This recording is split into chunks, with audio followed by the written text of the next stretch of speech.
वस्तू करताना वाचवून करू नकोस. लोकांना कसे आवडेल याचं कर.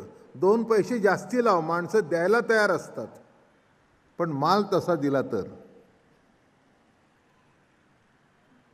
माझं बोलणं कळलं का? 5 स्टारमध्ये माणसं जातात, अहो काय विशेष काय असतं का? पण ती सर्व करण्याची पद्धत, स्वच्छ प्लेट, माणसांच्या हातात मोजे विजे कुठे लागणार नाही, काही नाही, काय त्याला जे पैसे आहेत ते.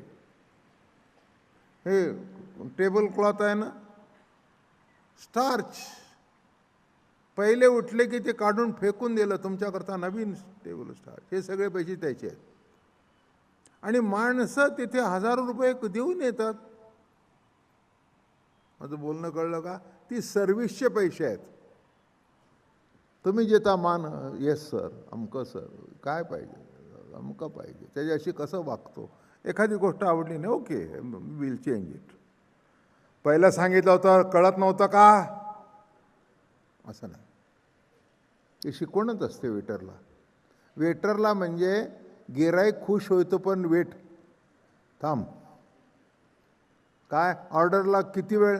मग काय असतं, 4 माणसं असलं ना म्हणजे ती ऑर्डर उशिराच होते. मग एकाने म्हणायचं एक, की दुसऱ्याने दुसरंच, की तिसऱ्याने तिसरंच.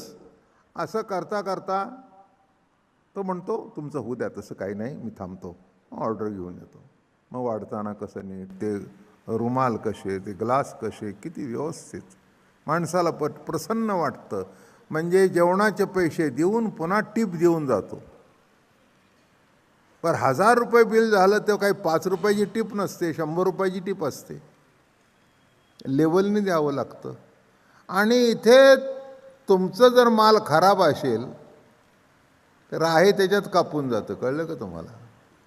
पण चांगलं द्या, वडा द्या, चांगला द्या, मनोभावे द्या. माझं म्हणणं कळलं का?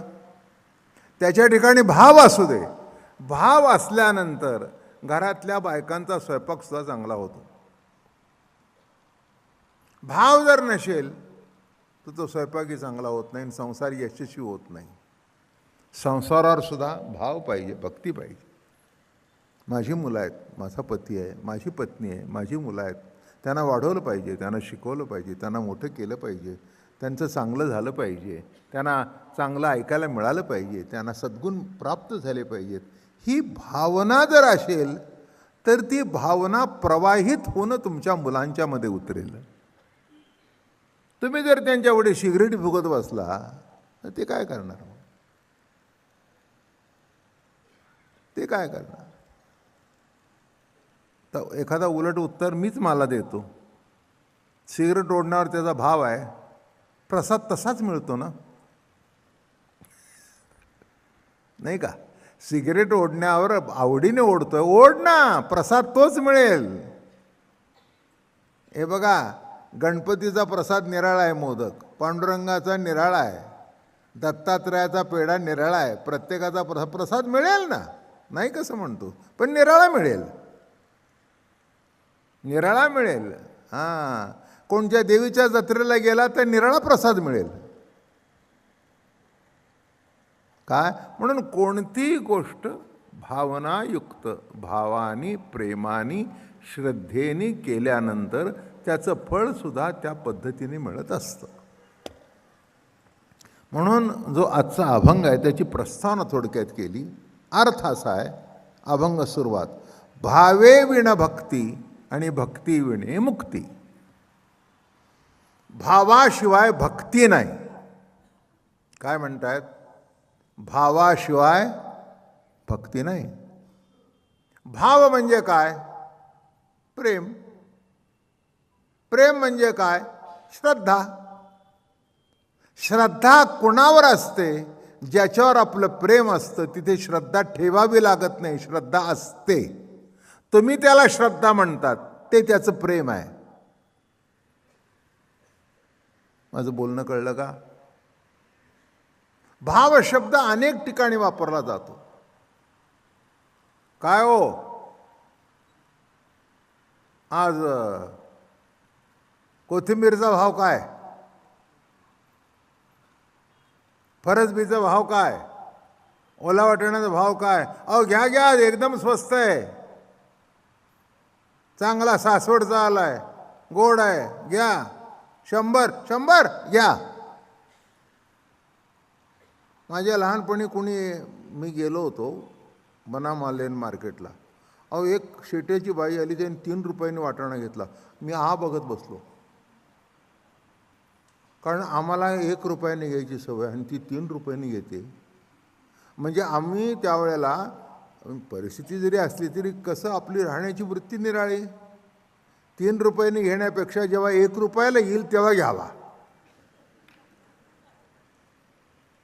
आंबा जसा 2000 रुपये डझन, आम्ही केव्हा घ्यायचा तो 20-25 रुपये डझन झाल्यानंतर. म्हणजे त्याच्यात काही खायचं नाही असं नव्हे, पण काही आता सिनेमासुद्धा 5000 तिकीट पडते. पहिला सिनेमा, पहिलं पिक्चर, फर्स्ट शो. आम्ही म्हणतो जाऊ त्या गरजे झाल्यावर बघू. म्हणजे मी जात नाही बरं का. आम्ही म्हणजे तुम्ही जात, आणि गेलं तर काय, माझ्या आयुष्यात मला वाटतं 4-5 पिक्चर बघितले असते, त्याच्यापेक्षा जास्त काही नाही. आता अशोकराव बघायचा प्रश्नच येत नाही. घरात TV लागल्यावर कोणत्याही चॅनलला पाहिजे ते मिळतं.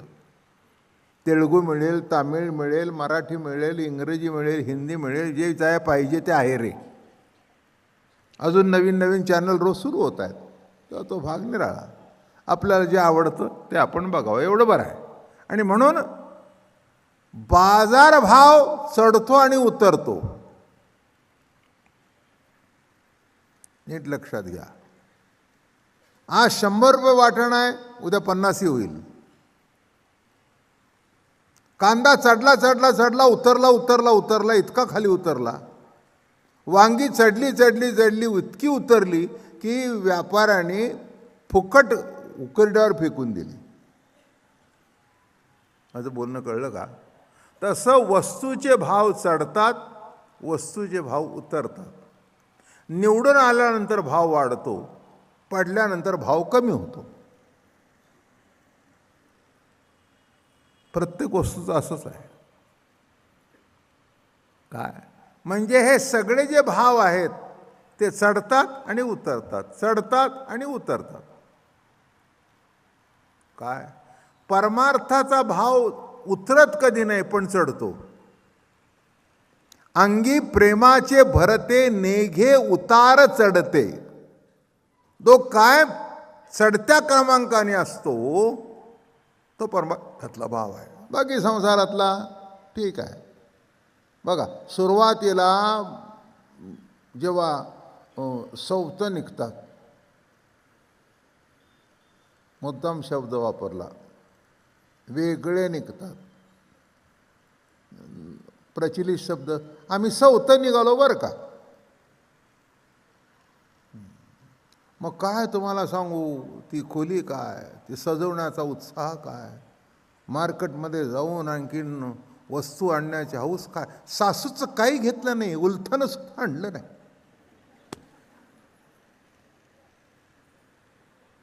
मिजास मारत होती.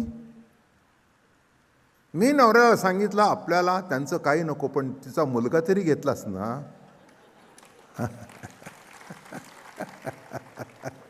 नाही, तुला काही नको आहे मांडलं, पण मुलगा तरी घेतलाच नाही तिचा.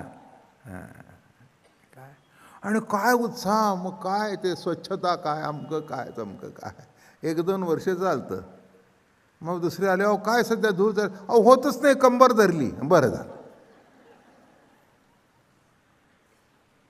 म्हणजे संसार करण्याचा सुद्धा एक काळचा उत्साह असतो, कालांतराने तो उत्साह तसाच राहतो असं नाही, तोही कमी होतो. स्वयंपाक करण्याचा सुद्धा बायकांना उत्साह असतो, काही काळाने तोही कमी होतो. नाही, स्वाभाविक आहे, म्हातारे झाले, आपल्यालाच खाता येत नाही, कुणाकरता करा. काय पण काही अशा असतात शेवटपर्यंत उत्साह कायम असतो. बरोबर आहे. तसं परमार्थातला भाव, आज पाव बघा कुठच्या कुठे 7 रुपये 8 रुपयाने वाढला. पाव पावला नाही तुम्हाला. पाव काय पावला नाही, घडलं ना, वाढला ना. काय केलं, कुठे 7 रुपये, कुठे 4 रुपये, कुठे 5 रुपये. काय तुम्ही म्हणाल तुम्हाला काय झळ लागली, मला काही झळ लागली नाही, आम्ही काही खातच नाही, आमची आपली रात्री ज्वारीची भाकरी आणि सकाळी चपाती. काय भाव वाढायचा प्रश्न नाही. चुकून क्वचित कधीतरी वाटलं तर, मुलांना वाटलं तर आपलं सँडविच घेतलं, संपलं. काय त्याच्यात विशेष काय फरक आहे? विशेष काही फरक पडत नाही. कशाकरता म्हटलं? वस्तूचे भाव चढतात, कमी होतात. माणसांचे भाव वाढतात, कमी होतात. माझं बोलणं कळलं का? मला माहिती आहे एक मंत्री चांगले माझ्या परिचयाचे, अहो एवढे रुबाबमध्ये जायचे गाडीतून. मग एकदा मला मंत्रालयामध्ये जायचं, फार जुनी गोष्ट आहे. अहो त्या बस स्टॉपला ते मी शेजारी.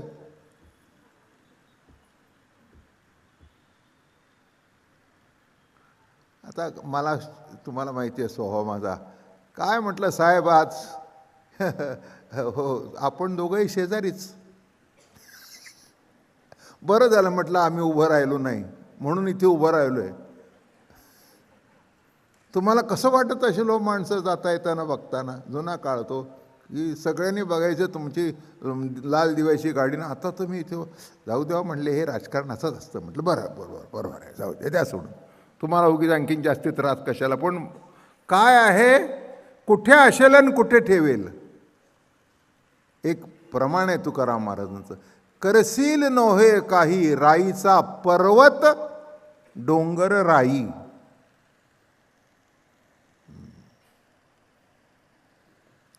रावणाने लंकाची सोन्याची लंका केली, पण नावनेश नाही, नामनेश नाही कुठे, निर्देश जा नाही कुठे, लवलेश शिल्लक नाही.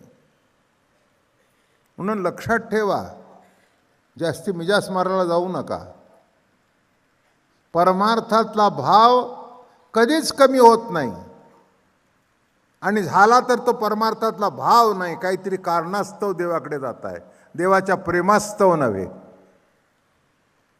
काय सध्या तुम्ही देवळात दिसत नाही? अहो बरेच वेळा जाऊन आलो, पण काय काय ते काय म्हणून आता आम्ही देव बदलला. बरं झालं, नवरा बदलू नका म्हणजे झालं.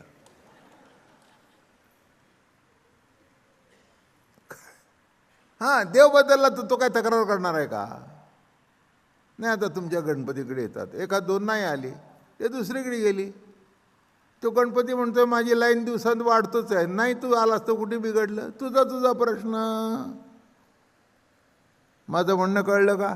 देव पावावा किंवा न पावावा या भूमिकेतून जी भक्ती केली जाते ती भक्ती नव्हेच, तो एक प्रकारचा व्यवहारच आहे. माझं बोलणं